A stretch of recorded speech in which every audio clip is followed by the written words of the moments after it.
अगर आपसे दुनिया की खुफिया एजेंसियों के बारे में पूछा जाए तो सबसे पहले आप भारत की रॉ का नाम लेंगे। उसके बाद अमेरिका की CIA, इजराइल की मुसाद, पाकिस्तान की ISI का नाम भी अब तुरंत लेंगे। आप में से कुछ लोग ये भी बता देंगे कि सोवियत यूनियन की खुफिया एजेंसी KGB अब रूस की FSB बन गई है। लेकिन चीन का नाम आते ही आप अटक जाएंगे। आपने शायद कभी ध्यान ही नहीं दिया होगा कि चीन की सीक्रेट एजेंसी का नाम क्या है। लोग आमतौर पर चीन की खुफिया एजेंसी के बारे में कभी बात ही नहीं करते। इसी वजह से चीन की खुफिया एजेंसी बेहद खतरनाक बन गई है। आज हम चीन की खुफिया एजेंसी के बारे में इसलिए बात कर रहे हैं क्योंकि भारत सरकार ने CCTV कैमरों को लेकर एक ऐसा आदेश जारी किया है जिसने चीन की खतरनाक चाल को दुनिया के सामने ला दिया है। इस वीडियो में हम आपको बताएंगे कि चीन की खुफिया एजेंसी का नाम क्या है, वो कैसे काम करती है और उसकी हिट लिस्ट पर सबसे ऊपर कौन से देश है। वीडियो में ये भी बताएंगे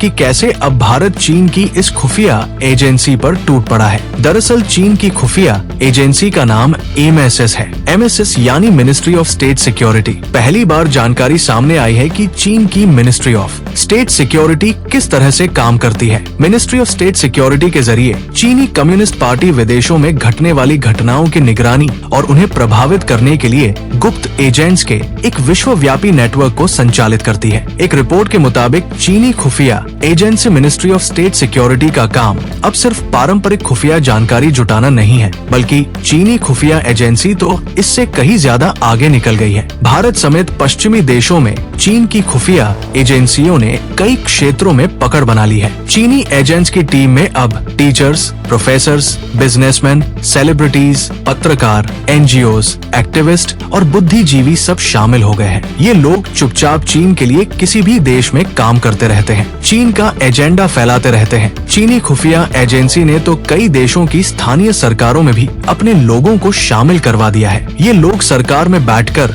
चीन के पक्ष में नीतियां बनाते हैं। इन एजेंट्स के जरिए चीन खुफिया जानकारी जुटाने के साथ साथ कई मुद्दों पर एजेंडा भी सेट करता है। आपने भारत और अमेरिका में ऐसे कई छात्र प्रदर्शन देखे होंगे जो ढपली बजाकर आजादी मांगते हैं। कई लोगों का कहना है कि ये भी चीन के इशारे पर काम करते हैं। बहरहाल अब सवाल है कि चीनी खुफिया agents ministry of state security का सबसे पहला और बड़ा टारगेट कौन है। तो आपको बता दें कि चीनी खुफिया एजेंसी का सबसे बड़ा टारगेट चीनी लोग ही हैं जो विदेशों में रहते हैं। इसके बाद अमेरिका और भारत का नंबर आता है। विदेशों में रहने वाले लोगों पर चीन इसलिए नजर रखता है ताकि वह चीन की खुफिया जानकारी किसी और को ना दे दे। चीन कैसा देश है, वहाँ सरकार कैसे काम करती है, वहाँ के लोग क्या सोचते हैं, इसकी जानकारी दुनिया में किसी को नहीं होती। यहाँ तक कि चीनी लोग चीन में बने सोशल मीडिया ऐप ही यूज करते हैं। भारत के लिए खतरे वाली बात यह है कि चीन अब सिर्फ अपने एजेंट्स के जरिए ही जानकारियां नहीं जुटा रहा, बल्कि चीन की कंपनियां भी